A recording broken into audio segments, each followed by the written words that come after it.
नमस्कार मित्रांनो, तूही रे माझा मितवा या मालिकेच्या आजच्या जबरदस्त भागामध्ये आता अर्णव ऑफिसमध्ये असतो आणि इशूचा मोबाईल त्याच्या जवळ टेबलवर असतो.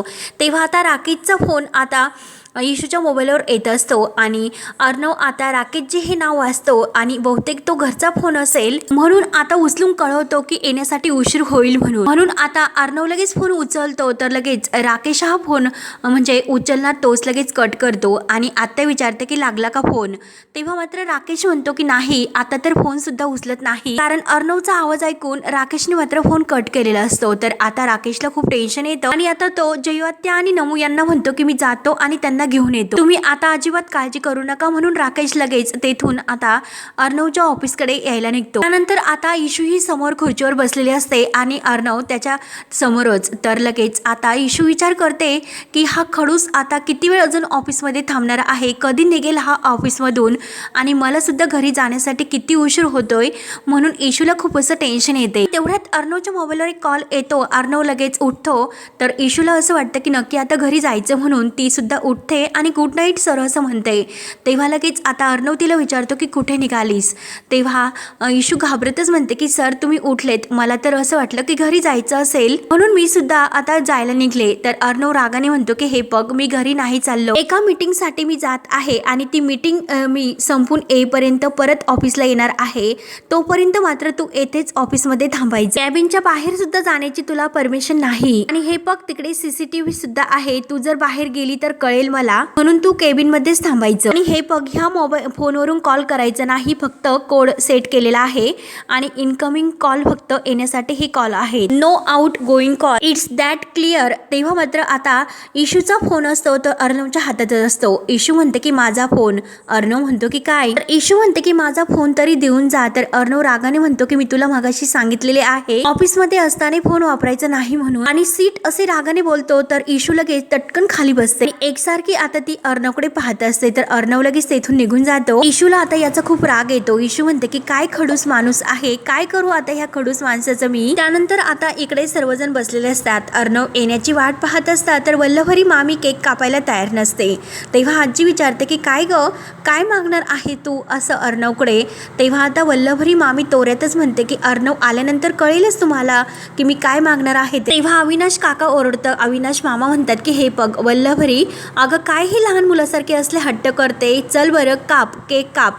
तेव्हा आजी म्हणते की अरे अविनाश जाऊन दे, एकतर आपल्या घरामध्ये कोणी असं लहान बाळ नाही म्हणून सुनबाई अगदी लहान मुलासारखं वागतात आणि त्यात म्हणजे आज त्यांचा वाढदिवस आहे, काही त्यांना बोलता सुद्धा येत नाही ना. तेव्हा अंजली हसते. अंजली म्हणते की मामी अगं वाढदिवस संपल्यानंतर जर केक कापला तर काय काय हरकत, म्हणजे काय मज्जा येईल. तेव्हा आकाश म्हणतो की मम्मा अगं हे बघ ना, खरंच दादूला येण्यासाठी खूप असा वेळ लागेल.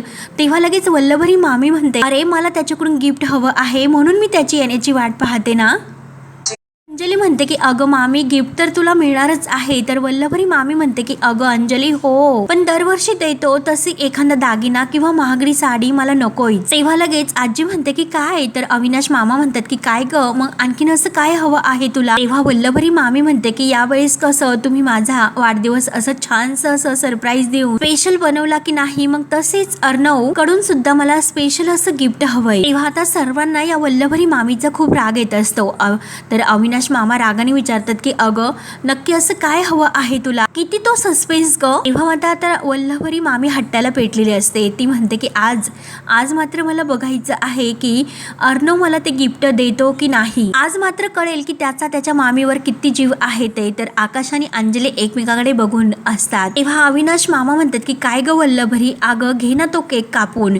वल्लभरी आता अगदी हट्टाला पेटून म्हणते की नाही कापणार आणि तोऱ्यातच आता रूममध्ये निघून जाते. अविनाश मामा म्हणतात की वल्लभरी ऐकून घे, परंतु मामी कुठे कुणाचं ऐकून घेणारी असते. तेव्हा आता आजी डोक्याला हात लावते आणि काय ही वल्लभरी वागते तिचं तिला पटतं. तर म्हणून सर्वांना टेन्शन येते. त्यानंतर आता इकडे इशू ही वैतागून गेलेली असते. तिला खूप टेन्शन येते की घरी आत्या आणि नमुताई वाट बघून अगदी थकून गेल्या असतील आणि काय हा भडकूचंद किती उशीर झाला तरी मला ऑफिसमधून सोडायला तयार नाही, एकतर फोनसुद्धा त्याच्याकडेच. तेव्हा मात्र आता इशूला आणखीन असं टेन्शन येतं, नक्की आता काय करू. आणि इशू डोक्याला हाणून घेते, अगं काहीतरी जुगाड करायला हवा आणि नक्की हे त्या खडूसमुळे होतं. आणि खडूस कुठला, काय तर म्हणतो की फोनला हात सुद्धा लावायचा नाही. आणि तेव्हा आता ती अर्णवला बोलत असते, परंतु तिच्या लक्षात येते की येथे तर CCTV आहे, म्हणून ती परत अशी तोंड वाकडं करते. आणि तेवढ्यात मात्र एक कॉल येतो आणि तो कॉल असतो की मीटिंग कॅन्सल झाल्याचा.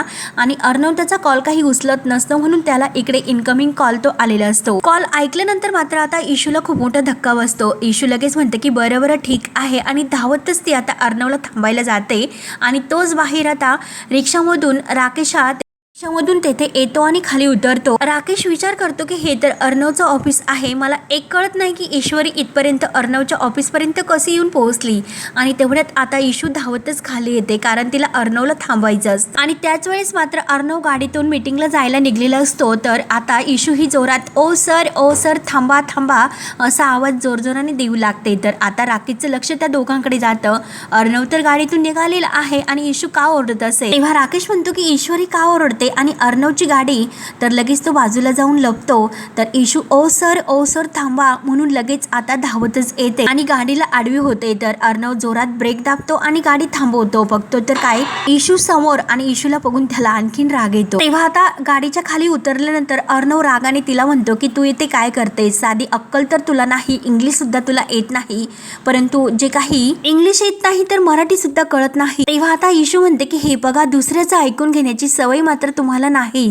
आणि मी जे सांगते ते ऐकून घ्यायचे असेल तर घ्या, नाही तर घेऊ नका, परंतु एक मेसेज तुमच्यासाठी होता. अर्णव रागाने म्हणतो की कसला मेसेज. तर लगेच आता इशू म्हणते की ज्या कंपनीत तुम्ही मीटिंगसाठी चालला होता तेथून तुमच्यासाठी फोन आला होता. तुमच्या मोबाईलवर फोन लागत नाही म्हणून तुमच्या इनकमिंग त्या मोबाईलवर त्यांनी कॉल केला होता. आजची मीटिंग कॅन्सल झाली म्हणून हे सर्व सांगण्यासाठी मी तुम्हाला धावत इकडे आले होते. तेव्हा मात्र आता लगेच इशू ही अगदी त्याच्याकडे पाहत असते. तर अर्णव एकदम असा शांत होतो. इशू म्हणते की गप्प बसलात म्हणजे तुम्हाला तुमची जी चूक होती ती मान्य झाली असं समजू. सॉरी वगैरेची तर काही म्हणण्याची तुमची उमेदच नाही, कारण तुम्ही तर बॉस आहात ना. आणि तेवढ्यात जेव्हा राकेश हे डोकावून पाहत असतो आणि त्या गाडीच्या मागून तो लपलेला असतो, तेवढ्यात आता अर्णवचं लक्ष त्याच्याकडे जाते, म्हणून राकेश लगेच आता लपून बसतो. तेव्हा अर्णव रागाने आता लगेच तिकडे जायला निघतो. तेव्हा इशू विचारते कुठे निघालात. तर लगेच आता अर्णव रागाने तिला म्हणतो की दॅट्स माय बिझनेस, म्हणून तो आता त्या गाडीच्या दिशेने तिकडे ते शोधायला येतो. परंतु आता मात्र राकेशने एक शक्कल लढवलेली असते. तर त्याने जे काही तो कलरचा ड्रेस घातलेला आहे, अगदी तोच कलरचा सेम टू सेम ड्रेस त्याने एका दुसऱ्या माणसाला घालण्यासाठी सांगितलेला असतो. आणि अर्णव जेव्हा आता त्या दिशेने येत असतो तेव्हा आता तो माणूस समोर असतो आणि तो समोर जात असतो. तेव्हा अर्णव त्याला थांबवतो. परंतु जेव्हा अर्णवला आता डाऊट असतो की नक्की हे जीजू आहेत म्हणून, परंतु जेव्हा तो त्या माणसाचं तोंड पाहतो तर तो वेगळाच कोणीतरी असतो. अर्णव लगेच त्याला सॉरी बोलतो. तेव्हा राकेश हा गाडीच्या मागे लपलेला असतो. अर्णव आणि त्या माणसाचं संभाषण तो ऐकतो, कारण हा राकेशनेच पाठवलेला माणूस आहे. तेव्हा आता अर्णव सॉरी म्हणून मला असं वाटलं की कोणीतरी माझ्या ओळखीचंच आहे, म्हणून तो आता परत मागे डोलतो. तेव्हा आता गाडीजवळ लपलेल्या त्या राकेश जवळ तो माणूस येतो. तर राकेश त्याच्यावर अगदी खुश होतो. तो त्या माणसाला म्हणतो की प्लॅन बी सक्सेसफुल, गरज लागल्यानंतर मी तुला नक्की बोलवेल असं ते म्हणजे तो राकेशला म्हणतो आणि त्याला जायला सांगतो. तेव्हा आता हुबेहूब अगी मागून तो दिसणारा माणूस तिथून निघून जातो. तेव्हा आता राकेश विचार करतो की मला एक कळत नाही की ईश्वरी ह्या अर्णवच्या ऑफिसमध्ये कामाला लागलीच कशी. त्यानंतर आता वल्लभरी रागाने रूममध्ये येते. तर अविनाश मामा तिच्या मागे येतात आणि वल्लभरी म्हणतात की अगं, केक कापण्यासाठी इतकं ताणायची काही गरज नव्हती. आता वल्लभरी मामी तोऱ्यातच म्हणते की होती, गरज तर होती. आणि हे बघा तुमची बायको किती हुशार आहे, हे तुम्हाला ऐकायचं नाहीच. मी हे घरासाठी केलेल्या त्यागाचं जाणीव खरं तर तुम्ही तुमच्या घरच्यांना करून द्यायला हवी, आणि ते सुद्धा तुम्हाला नाही जमत. मग त्यासाठी मलाच तर प्रयत्न करावे लागतील ना. आणि अर्णवच्या बिझनेस साठी मी माझे दागिने. तर लगेच आता मामा म्हणतात की तुझे नाही, ही गोष्ट लक्षात घे, ते अर्णवच्या आणि अंजलीच्या आईचे दागिने होते, माझ्या ताईचे ते दागिने होते. आणि हे जरी इतरांना माहिती नसेल पण हे मला माहिती आहे. तर लगेच आता वल्लभरी मामी म्हणते की मग ते तुम्ही कायमचं विसरून जायचं, नाहीतर मी काय करेल हे तर तुम्हाला माहितीच असेल. तेव्हा मात्र आता मामा म्हणतात की ह्या अशा ज्या काही धमक्या आहे इतक्या वर्ष तू ऐकवत आली, परंतु आता मात्र मी ऐकून घेणार नाही. तेव्हा मात्र आता मामी म्हणते की ह्या पोकळ धमक्या नाही, दागिन्यांच्या बाबतीत जे काही घरच्यांना वाटते ना ते तुम्ही समजावा.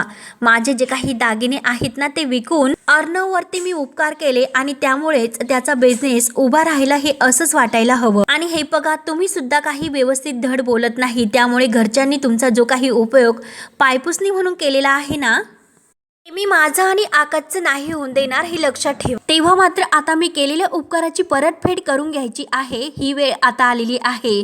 तेव्हा आता अविनाश मामा विचारतात की म्हणजे तू असं अर्णवकडे काय नक्की मागणार आहे. तेव्हा आता मामी तोऱ्यात म्हणते की ते फक्त मी अर्णवला सांगेन. त्यानंतर आता इकडे आत्याला खूप असं टेन्शन येतं, तर नमो म्हणते की आत्या घे बरं पाणी घे, तू काही टेन्शन घेऊ नको. तेव्हा जयू आत्या रागाने म्हणते की आता तुला कळलं असेल की मी इशूला नोकरी करण्यासाठी का नको म्हणत होते. तेव्हा आता नमू म्हणते की आत्या अगं येईल ती, नको इतकी काळजी करू. आणि तेवढ्यात राकेश दारात येतो, तर नमू म्हणते की बघ ना आत्या राकेश जे आलेत. तेव्हा आता दोघी घाईने राकेशला विचारतात की आली का इशू आणि ऑफिस सुटले का, परंतु इशू त्यांच्या सोबत दिसत नाही म्हणून नमू ही विचारते की इशू कुठे आहे, ती नाही का आली. तेव्हा राकेश म्हणतात की नाही ईश्वरी अजून ऑफिसमध्येच आहे. तर जयू आत्या म्हणते की अजूनपर्यंत ती ऑफिसमध्ये आहे का. हो पण तुम्ही तिला आणायला गेला होतात, मग ती का आली नाही तुमच्या बरोबर. तेव्हा आता राकेश हसतो. राकेश म्हणतो की आत्या अहो ते खूप मोठं असं ऑफिस आहे, ती शाळा नाही की आज जाऊन डायरेक्ट हाताला धरून घेऊन येण्यासाठी. तेव्हा नमो विचारते की म्हणजे काय. तर राकेश सांगतो की तेथे मला गेल्यानंतर त्या सिक्युरिटीने मला आतमध्ये नाही सोडलं, पण मी त्यांना विचारलं होतं की ईश्वरीजी ऑफिसमध्ये आहेत का, त्या ऑफिसमध्येच आहे. तेव्हा आता जयू आत्या म्हणते की पण इशूला त्यांनी इतका वेळ का थांबून ठेवलं. तर आता राकेश म्हणतो की हे बघा मी तुम्हाला मगाशी सांगितलं नाही, ह्या कॉर्पोरेट ऑफिसमध्ये टाइम वगैरे फक्त सांगण्याच्या गोष्टी आहेत, त्यांना त्याबद्दल काही असा अर्थ नसतो. आणि त्यातून म्हणजे ईश्वरीची ही पहिलीच नोकरी आहे आणि अनुभवी लोकांना मात्र लोकांवर जास्तच असे प्रेशर असतात, तर अशा कॉर्पोरेटर मध्ये. तेव्हा आता लगेच जयू आत्या म्हणते मलाही तुमचं कॉर्पोरेट वगैरे काही कळत नाही, तर आता इतकंच कळतं की ईश्वरीला येण्यासाठी खूप असा उशीर झालेला आहे, मला तिची काळजी लागलेली आहे. तर आता राकेश म्हणतो की हो मला तुमची काळजी समजते, पण त्या येतील नक्की. तेव्हा आता लगेच नमू ही आत्याला समजावते की आत्या अगं राकेशजी म्हणतात ना की येईल म्हणून, त्यामुळे तू नको काळजी करू, येईल इशू, तू आतमध्ये जाऊन झोप बरं. तेव्हा आता लगेच आत्या म्हणते की अगं मला झोप कशी लागेल, ही गडबडगुंडी बाहेर असताना. तेव्हा आता नमो म्हणते की अगं आत्या तू एक काम कर, तू औषध घे आणि थोडासा वेळ पड जरा. तेव्हा जयू आत्या म्हणते की बरं. आणि राकेशला ती म्हणते की आत्या की तुमच्याकडे एक रिक्वेस्ट आहे की इशू येईपर्यंत. तेव्हा राकेश लगेच पुढेच म्हणतो की हो मी आहे, तुम्ही नका काळजी करू. तेव्हा जयू आत्या म्हणते की थँक्यू राकेशजी. तर नमो आता जयू आत्याला म्हणते की चल आणि तिच्या हाताला धरून तिला आत घेऊन जाते. तर जयू आत्या ही खूप टेन्शन मध्येच असते आणि ही मुलगी मात्र एकही माझं टेन्शन वाढवण्याशिवाय काम करणार नाही वाटलं. तेव्हा मात्र आता त्या दोघी आतमध्ये गेल्यानंतर राकेश सुद्धा खूपच टेन्शन मध्ये असतो आणि ह्या मुलीने तर माझं टेन्शन आणखीन वाढून ठेवलेलं आहे. ही अर्णवच्या ऑफिसमध्ये ही नोकरी करायला गेलीच कशी, मी तर तिला वेगळा पत्ता दिला होता आणि आता मात्र मला काहीतरी करावेच लागेल, नाहीतर राकेश आणि राजेश हे भांड मात्र फुटेल आणि ते मला महागात पडेल. त्यानंतर आता इकडे अंजली ही अर्णवला फोन करते, तर अर्णव फोन उचलतो आणि अंजलीला म्हणतो की ताई मी जरा कामात बिझी आहे, मी तुला नंतर कॉल करतो.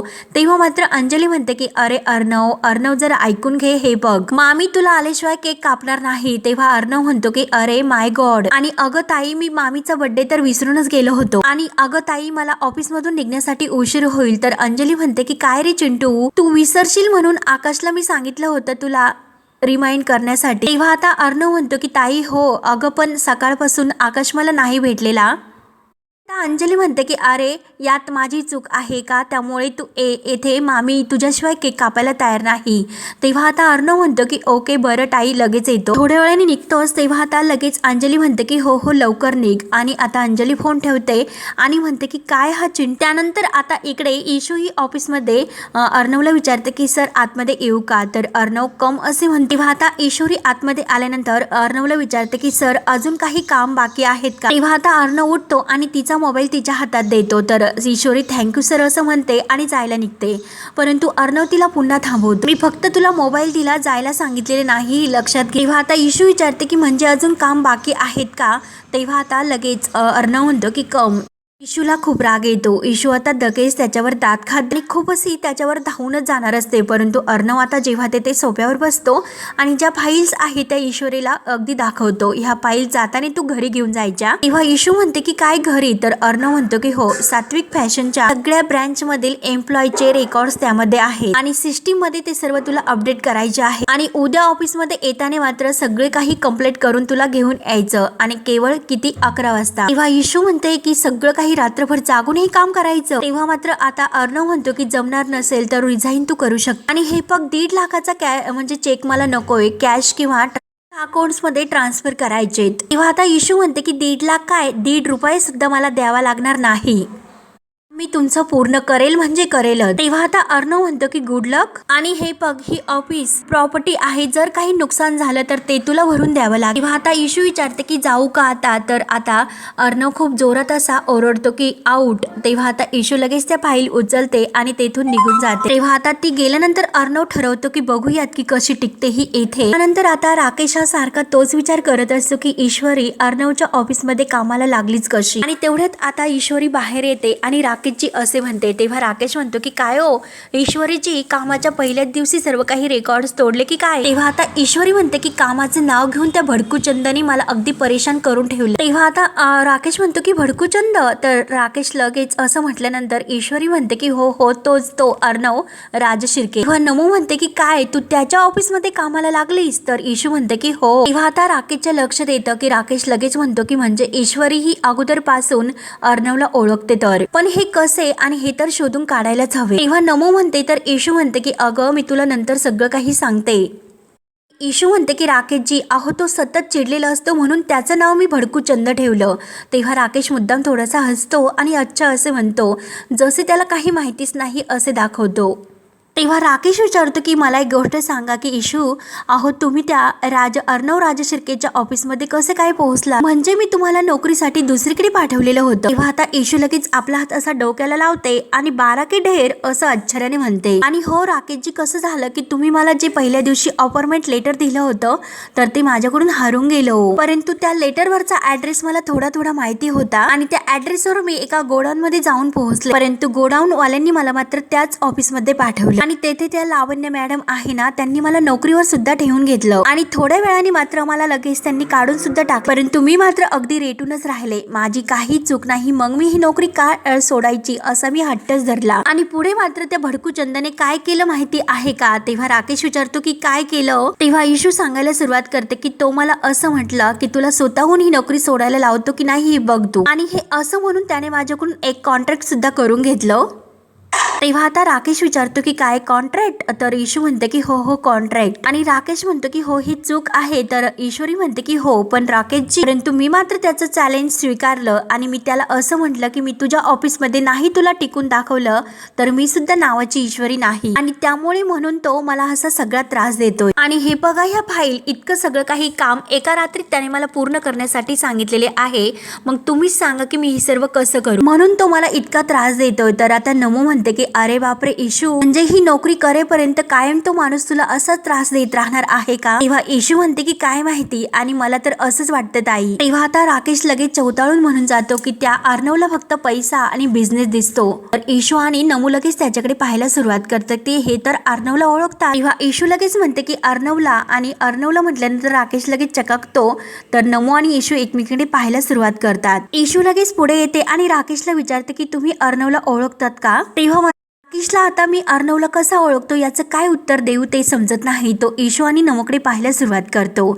तेव्हा आता हा भाग येथे संपतो. पुढील भागामध्ये आता मात्र अर्णव घरी येतो, तर मामी म्हणले असते की अरे अर्णव, आज मला जे गिफ्ट आतापर्यंत तू दिलेलं नाही ते असं खास या वाढदिवसाला गिफ्ट पाहिजे. तेव्हा अर्णव म्हणतो की आज मामी तुला ते मागावं लागेल. तेव्हा आता मामी म्हणते की माझ्या आकाशला तू कंपनीच्या बोर्ड ऑफ डिरेक्टरवर घे. तेव्हा मात्र आता आकाश हा आपल्या मॉमचा त्याला खूप असा राग येतो आणि सर्वजण आता धक्क्याने ह्या मामीकडे पाहायला सुरुवात करतात, कारण मामीचा जो काही आता हे गिफ्ट तिने मागितलेले आहे ते कुणालाही असं म्हणजे पटत नाही, आणि अर्णव तर आता मामीकडे एकटक पाहतो. त्यानंतर मात्र आता इकडे म्हणजे राकेश हा आपल्या मोबाईलमध्ये अंजलीचा फोटो पाहत असतो, आणि मागून नेमकं इशूही येते आणि इशू नेमकं अंजलीचा फोटो हा म्हणजे राकेशच्या मोबाईलमध्ये पाहते, आणि तो फोटो पाहून तिला तर धक्काच बसतो.